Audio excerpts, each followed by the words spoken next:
levando a mensagem da cruz ao mundo. Esta é a Rede Som Life de televisão.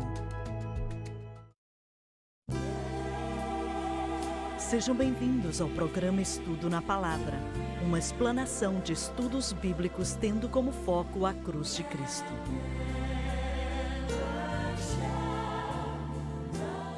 Bem-vindo hoje ao Estudo na Palavra. Eu sou o evangelista Jimmy Swaggart com Lauren Lawson, com o David Borg, Dr. Don Paul Gray, com o Dave Smith. É um prazer estar com você para estudarmos juntos a Palavra de Deus.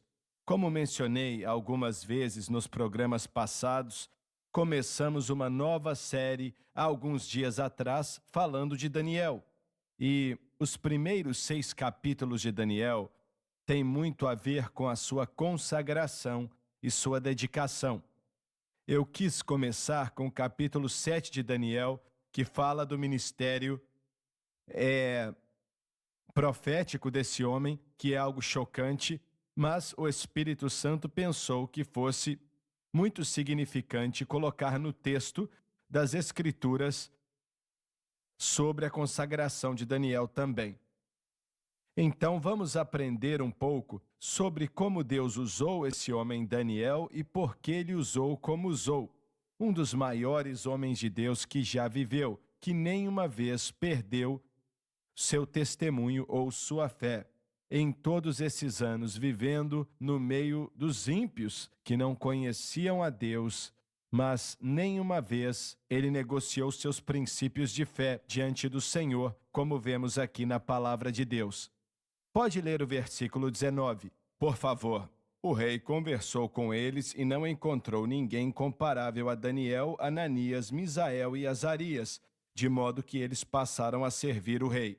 O rei encontrou que esses 4 homens eram superiores aos outros. O rei lhes fez perguntas sobre todos os assuntos que exigiam sabedoria e conhecimento e descobriu que eram 10 vezes mais sábios do que todos os magos e encantadores de todo o seu reino. Essa é uma declaração maravilhosa, feita pelo Espírito Santo. Certo, Nabucodonosor não gastou dinheiro à toa. Nesse grupo ali, certo. E ninguém chegou nem perto da inteligência, do espírito e da sabedoria deles. E isso é a bênção de Deus, irmão Swaggart. Isso é chocante considerando que eles eram apenas garotos, adolescentes ou com 20 e poucos anos. Daniel permaneceu ali até o 1º ano do rei Ciro. A palavra permaneceu aqui fala que ele permaneceu no governo trabalhando até o rei Ciro. Ele viveu 2 ou 3 anos a mais e testemunhou o começo e o fim do cativeiro de 70 anos. Olha só, voltando ao versículo 20 e comparando esses 4 jovens, 10 vezes melhores, mas aí diz, do que todos os sábios e astrólogos. Isso é muito poderoso. Supostamente eles eram os mais poderosos do mundo. Era só quem tinha PhD. Só quem tinha PhD naquela época, e esses garotos judeus eram melhores do que eles. Esse não era mais o grupo que tinha sido treinado. Esse era o grupo que já tinha sido estabelecido como conselheiros do rei. Então esses rapazes que tinham acabado de sair do seminário, chegaram ali cheios do Espírito Santo, e Nabucodonosor vê que eles são melhores do que aqueles homens de quem ele tinha dependido por vários anos, 10 vezes melhor. Pessoas ignorantes, mas que estiveram com Jesus. Verdade, é muito interessante poder ver aquilo que Deus pode fazer. Na verdade, Daniel era considerado naquela época o homem mais sábio do mundo. E foi até o rei de Tiro, que na época se considerava mais sábio do que Daniel. E claro que era uma piada, ele não chegava nem perto. Irmão Swaggart, você pode falar um pouco mais da declaração que você fez sobre servir mais do que o período de 70 anos? Imagina todas as partes da história que ele viu. Olha, ele viu quando Judá foi levada para o cativo babilônico. E ele serviu naquele reino e no reino seguinte durante aqueles 70 anos, que foi profetizado por quem? Jeremias, que tinha profetizado que Israel iria para o cativeiro. Então, desde 586, quando aconteceu o cativeiro babilônico, até o quê? 520? São 70 anos? Na realidade, ele estava envolvido com, deixa eu ver, 4 reis, pelo menos, que ele viveu durante o reino deles: Nabucodonosor, Dário, Belsazar e Ciro. Então, e o rei judeu também, Joaquim, certo? Mas ele viveu debaixo de todos esses governos. Mas Belsazar não usou a sabedoria de Daniel, não é? E então ele apenas conheceu Daniel quando Daniel leu o que estava escrito na parede. E foi uma cena chocante, mas ele não aproveitou da sabedoria e da inteligência de Daniel. E essa é a estupidez de seguir os nossos próprios desejos. E claro que ele foi destronado na noite que conheceu Daniel pelos medos e persas. Pelo que eu me lembro, Daniel morre na Babilônia, não é mesmo? Verdade. Ele não volta para Jerusalém com os outros. Ele acaba ficando ali, certo? Ele estava velho demais para voltar. Eu não lembro quantos anos ele tinha quando morreu. Não sei se a Bíblia diz isso. Acho que não diz. Pelo menos eu não lembro. Comece no capítulo 2, versículo 1, a não ser que vocês queiram comentar mais alguma coisa. No segundo ano de seu reinado, Nabucodonosor teve sonhos. Sua mente ficou tão perturbada que ele não conseguia dormir. O segundo ano desse versículo fala dele como o único rei. Na realidade, ele tinha reinado como co-líder com o seu pai por alguns anos, no qual parte desses 3 anos aconteceram. E o sonho que o atribulava veio do Senhor. Por isso o rei convocou os magos, os encantadores, os feiticeiros e os astrólogos para que lhe dissessem o que ele havia sonhado.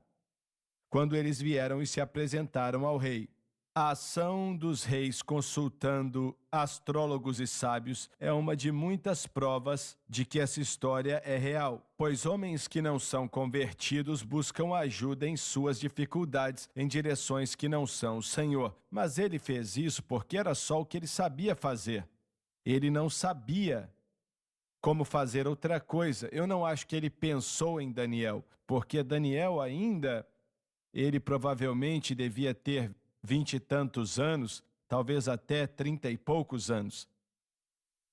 Mas ele não pensou em consultá-los no princípio, então ele foi buscar o que ele estava acostumado, mas não adiantou de nada. Versículo 3, por favor. E este lhes disse: tive um sonho que me perturba e quero saber o que significa. Então os astrólogos responderam em aramaico ao rei: ó rei, vive para sempre, conta o sonho aos teus servos e nós o interpretaremos. O Espírito Santo estava para confundi-los agora. Se o sonho tivesse sido contado, eles iam dar uma interpretação que tinha vindo da cabeça deles, e não seria a verdadeira interpretação. O rei respondeu aos astrólogos: esta é a minha decisão. Se vocês não me disserem qual foi o meu sonho e não o interpretarem, farei que vocês sejam cortados em pedaços e que as suas casas se tornem montes de entulho. Foi um dia difícil lá para aqueles homens, hein? Não era bom estar naquele emprego. O Senhor trouxe um cenário aonde Nabucodonosor não sabia nem o seu sonho, quanto mais a interpretação. Ele chegou para esses homens e falou assim: adivinha o meu sonho e me diga o que ele quer dizer. Ele era um capataz muito duro. Você acha que ele os conhecia bem o bastante, que se ele fosse chegar à solução disso tudo, tinha que ter sido daquela maneira e por isso foi aquilo que ele exigiu? Sim. Ele sabia que não se lembrava do sonho. Disso ele sabia, mas ele estava exigindo que eles vivessem de acordo com a reputação deles. Exatamente. Seja quem fossem, ele sabia que não se lembrava do sonho. Disso ele sabia, mas ele estava exigindo que eles vivessem de acordo com a reputação deles. Exatamente. Eu acho que ele queria que eles dessem a informação para ele sem ele compartilhar o que ele sabia. Mas não temos evidência disso. Ou então, ele queria respostas corretas e ele não estava disposto a aceitar desculpas. Ele estava atribulado em seu espírito. E vamos entender daqui a pouco que esse sonho que ele teve foi muito mais do que um pesadelo, porque ele comeu muito feijão antes de dormir naquela noite. E eu acho que ele entende isso, não é? Certo.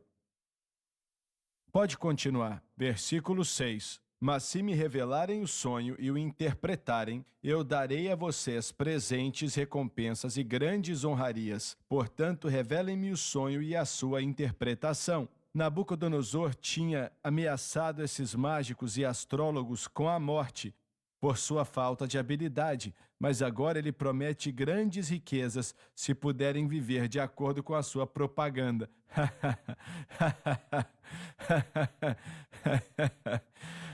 Você falou que conseguia, agora mostra aí. E se você não fizer o que prometeu, eu vou te matar. Olha, todo homem sábio e astrólogo ali, que sem dúvida alguma deviam ter centenas deles na Babilônia na época, iam ficar com uma dívida para com Daniel. Uma dívida da vida deles por causa de Daniel. Eu não sei se eles conheciam Daniel na época, mas eles estavam para conhecê-lo já já. Eu fico me perguntando o porquê ele estava excluído desse grupo em primeiro lugar, e se isso representa alguma coisa. Eu acho que ele não era parte da panela, não é? Ele estava em um grupo diferente. Ele não era membro daquele sindicato. Vamos para o intervalo. E peço que você diga para outras pessoas sobre o estudo na palavra. Vai abençoar você e vai abençoá-los também. Voltamos já.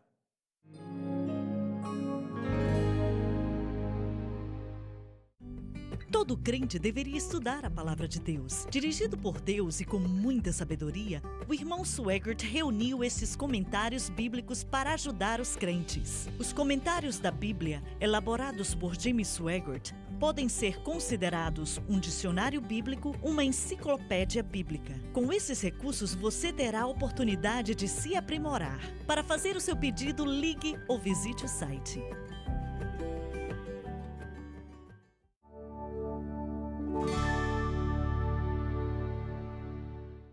Estamos de volta. Vamos continuar de onde paramos no versículo 7, por favor. Mas eles tornaram a dizer: conte o rei o sonho a seus servos e nós o interpretaremos. Então o rei respondeu: já descobri que vocês estão tentando ganhar tempo, pois sabem da minha decisão. A resposta que eles deram trouxe um efeito contrário do que eles esperavam. Se não me contarem o sonho, todos vocês receberão a mesma sentença, pois vocês combinaram enganar-me com mentiras, esperando que a situação mudasse. Contem-me o sonho e saberei que vocês são capazes de interpretá-lo para mim. O rei sabia que a resposta deles era porque eles não eram capazes de interpretar o sonho. Nos impérios daquela época, esses indivíduos, os astrólogos, sábios e mágicos e tal, tinham posições elevadas nos governos daquela época e eram vistos como pessoas muito importantes. E o rei, seja quem ele fosse, a vida dele era guiada de acordo com o que eles diziam, mas o Senhor ia dominar a situação aqui, porque somente alguém que tinha a mente de Deus podia dizer ao rei o que ele tinha sonhado, quanto mais a interpretação do sonho. Olha, essa passagem, o versículo 9, a resposta do rei aos seus astrólogos e sábios, me mostram que ele sempre soube que eles eram falsos. Olha, eu penso em Acabe e Jeosafá, quando Acabe chama os seus 400 profetas, e Jeosafá pergunta: não tem ninguém que pode profetizar pelo Senhor aqui? Ah, sim, eu tenho, mas ele me odeia. Assim, Acabe sabia que esses 400 profetas estavam falando o que ele queria ouvir. Eu não sei se esse rei tinha a mesma ideia. Eu não sei, viu? Olha, tenho certeza que às vezes o rei, naqueles climas, tenho certeza que alguns deles eram pessoas muito inteligentes e concluíram que não era real, era uma grande farsa. Se isso realmente aconteceu com Nabucodonosor, nós não sabemos, mas eles eram vistos como pessoas importantes, de verdade. Então, eu acho que o diabo os ajudava de certa maneira, mas o Senhor acabou com aquilo e não permitiu que acontecesse. Amém. Versículo 10. Os astrólogos responderam ao rei: não há homem na terra que possa fazer o que o rei está pedindo. Nenhum rei, por maior e mais poderoso que tenha sido, chegou a pedir uma coisa dessas a nenhum mago, encantador ou astrólogo. Eles estavam errados. Existia um homem que podia, mas porque ele conhecia o Senhor e seu nome era Daniel. O que o rei está pedindo é difícil demais. Ninguém pode revelar isso ao rei senão os deuses, e eles não vivem entre os mortais. O rei estava errado em usar a palavra deuses. Só existe um Deus, que é Jeová. O rei em breve aprenderia sobre Jeová, e Daniel ia se certificar disso, que ele entendesse que o Senhor foi quem deu essa interpretação a ele, por aí vai. Isso deixou o rei tão irritado e furioso que ele ordenou a execução de todos os sábios da Babilônia. A ideia é que ele tinha perdido fé em seus deuses Nabal e Baal, de alguma maneira, que os seus sábios representavam. E assim foi emitido o decreto para que fossem mortos os sábios. Os encarregados saíram à procura de Daniel e dos seus amigos, para que também fossem mortos. Que dificuldade! Arioque, o comandante da guarda do rei, já se preparava para matar os sábios da Babilônia, quando Daniel dirigiu-se a ele com sabedoria e bom senso. Ele perguntou ao oficial do rei: por que o rei emitiu um decreto tão severo? Arioque explicou o motivo a Daniel. O Espírito Santo demonstra Arioque tentando encontrar uma solução para esse dilema. Diante disso, Daniel foi pedir ao rei que lhe desse um prazo e ele daria a interpretação. Que ele mostraria ao rei a interpretação fala de uma certeza da parte de Daniel que o Senhor ia revelar isso a ele. O plano de Deus estava acontecendo exatamente como o Espírito Santo queria. Daniel voltou para casa, contou o problema aos seus amigos Ananias, Misael e Azarias, e lhes pediu que rogassem ao Deus dos céus que tivesse misericórdia acerca desse mistério, para que ele e seus amigos não fossem executados com os outros sábios da Babilônia. Invocaram o culto de oração. Chegou a hora. Então o mistério foi revelado a Daniel de noite, numa visão. Daniel louvou o Deus dos céus. Essa passagem diz que o mesmo sonho que foi dado a Nabucodonosor agora foi dado a Daniel naquela mesma noite. Irmão Swagger, vamos diminuir o ritmo aqui para encorajar as pessoas que, lendo isso, vemos o poder da oração e de um homem que se conecta com Deus e recebe a resposta. Eu sempre sou abençoado por essa declaração. Daniel louvou o Deus dos céus. Muitas vezes, quando buscamos a Deus, isso já aconteceu com todos nós, tentando encontrar a resposta, e talvez ela venha imediatamente ou talvez demore algumas semanas ou meses buscando a Deus, mas Daniel fez algo que revela o caráter dele. Ao invés de correr e dar a resposta ao rei, ele parou e disse: obrigado, Senhor. Obrigado, Senhor. Quantas vezes recebemos uma resposta de Deus, mas não fazemos o que Daniel fez? E aí ele mostra que, para todos nós, a necessidade não só de buscar ao Senhor e receber respostas, que Ele sempre é fiel para dar, mas a necessidade de agradecê-lo pelo que Ele está fazendo. Verdade, mas você já considerou que parece que esses astrólogos estavam com o grupo original, mas Daniel, ele não estava com o grupo original, mas Daniel disse: eu vou te dar a interpretação. Se você me der tempo, ele não pediu o rei para falar o sonho para ele. Ele estava obedecendo o que o rei estipulou. Ele só pediu um certo tempo para fazer o que o rei exigiu. Mas Nabucodonosor devia ter uma certa imagem de Daniel para permitir que ele tivesse esse tempo. Senão, ele não teria permitido. Ele sabia que Daniel era um homem sério, por isso permitiu. Ele pensava, se tem alguém que pode resolver isso, é Daniel, por causa do Deus de Daniel, por causa do Deus dele. E Nabucodonosor ainda estava atribulado. Ele não estava recebendo a ajuda do outro grupo, e Daniel e seus amigos são 10 vezes mais sábios do que o primeiro grupo que estava com ele. E tudo isso deve influenciar a decisão de Nabucodonosor de dar um certo tempo para ele. E Daniel não estava pedindo, me conte qual é o seu sonho e eu vou... Não. Ele disse, me dê um pouco de tempo e eu vou interpretá-lo. Era o que o rei queria, e ele tinha a oportunidade de descobrir aquilo que estava atribulando ele, atribulando seu espírito e que estava atribulando a mente dele. Ele precisava da interpretação daquele sonho. Bem, o Senhor planejou tudo, exatamente como ele mostraria a esse rei, que na realidade era o líder do maior império da terra, que essa pessoa que ele levantou, Daniel, tinha mais poder do que qualquer outra pessoa naquele prédio.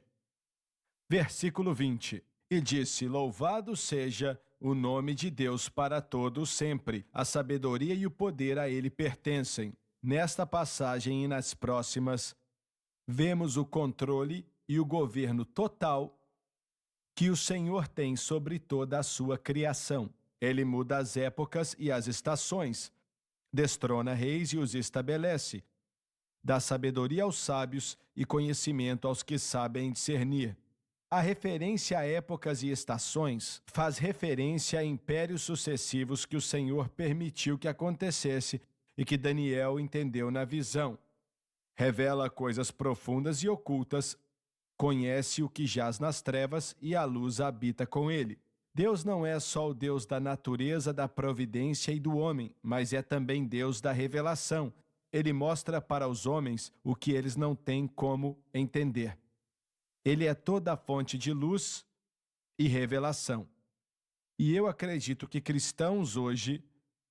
os cristãos de hoje em dia, sabem mais que direção seguir em relação ao governo e a direção e tal, do que qualquer outra pessoa no mundo. Isso não quer dizer que todo cristão se encaixa nessa categoria, mas quer dizer que alguns se encaixam. E quase nunca eles são perguntados sobre o que necessitamos, mas já disse antes e vou repetir.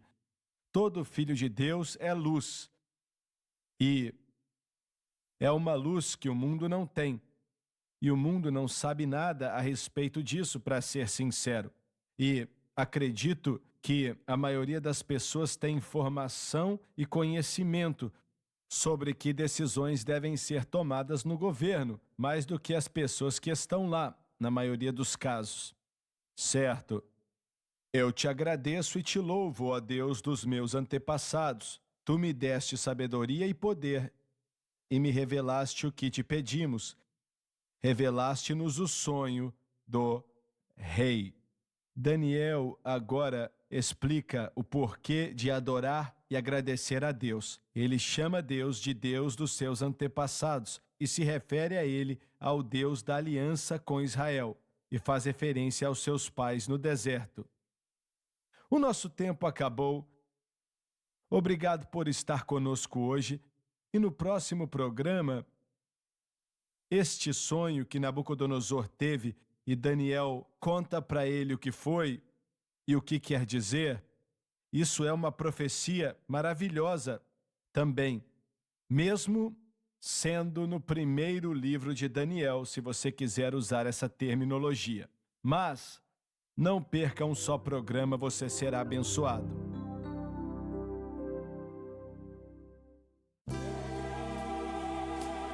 Obrigada por assistir o programa de hoje, um estudo na palavra. Assista os programas arquivados online no site sunlifetv.com.